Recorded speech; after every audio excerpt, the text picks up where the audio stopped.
నిన్న ఇరాన్ కంట్రోల్‌లో ఉన్నటువంటి హార్మూజ్ జలసంధిని కొంచెం సేపు తెరిచిన మీదట మళ్ళీ మూసివేతపై ట్రంప్ ఆ యొక్క చర్యను తప్పుపట్టారు. చాలా ఆగ్రహంగా తమ యొక్క అభిప్రాయాన్ని వ్యక్తపరిచారు. ఇరాన్ బ్లాక్‌మెయిల్ రాజకీయాలకు పాల్పడుతుందని విమర్శించారు. అట్లాగే నౌకాదళ దిగ్బంధనం తుది ఒప్పందం 100% పూర్తయ్యే వరకు ఇరాన్ ఓడరేవులపై అమెరికా నౌకాదళ దిగ్బంధనం కొనసాగుతుందని కూడా ట్రంప్ స్పష్టం చేశారు.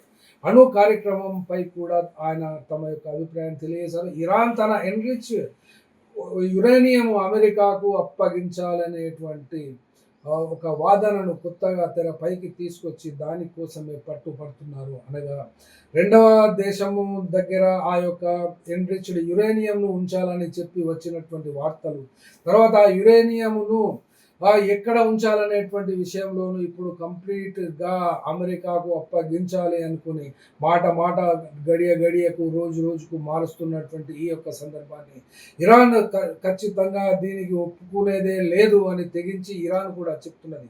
అట్లాగే డెడ్‌లైన్‌కు సంబంధించి కూడా ట్రంప్ ఏప్రిల్ 22 నాటికి శాశ్వత ఒప్పందం కుదరకపోతే ప్రస్తుతం ఉన్న టెంపరరీ సీజ్ ఫైర్‌ను పొడిగించే ప్రసక్తి లేదు అని కూడా తేల్చి పారేశారు.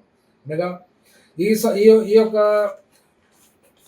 శాంతి ఒప్పందం విషయంలో కానీ, అక్కడ ఉన్నటువంటి లెబనాన్ మరియు ఇజ్రాయెల్ జరుపుతున్నటువంటి మధ్య ఆ యొక్క ఒప్పందం కానీ, ఇరాన్‌కు మరియు తమ దేశానికి మధ్య జరుపుతున్నటువంటి దౌత్యం విషయంలో కానీ ఎప్పుడు కూడా ఇక్కడ కుదిరినట్టుగా కనబడతలేదు. కాబట్టి 22వ తేదీ తర్వాత అనగా 22వ తేదీ తర్వాత ఖచ్చితంగా దాడి చేస్తామని అనేటువంటి అర్థంలో ఇక్కడ చెప్తున్నటువంటి విషయం అర్థమవుతున్నది. కాబట్టి ఇక్కడ 23వ తేదీ నాటికి ఈ ఒప్పందం జరుగుతుందా లేదా అనబడేటువంటి అంశము కూడా తేలవలసి ఉంది. కాబట్టి డిప్లొమాటిక్ 2 ఛానల్ ద్వారా ఏమి జరుగుతుంది అనబడేటువంటి అంశము ఏ దేశానికి ఆ దేశం గోప్యంగా ఉంచుకున్నప్పటికీ కూడా 22వ తేదీ తర్వాత మాత్రం ఇది తేలుతుందా, లేకుంటే ఇప్పుడు వరకు ఉన్నటువంటి స్టాండ్ అమెరికా ట్రంప్ ద్వారా కానీ, లేకుంటే ఇరాన్ ప్రభుత్వం ద్వారా కానీ కాస్త మెత్తబడి వెనుకకు అడుగులు ఎవరు వేస్తారు అనబడేటువంటి టైము రావడానికి, అది తేలడానికి, ప్రపంచానికి తెలియజేయడానికి ఇంకా కాస్త టైం పట్టేటట్టుంది. 22 దాటితే కానీ చెప్పలేము.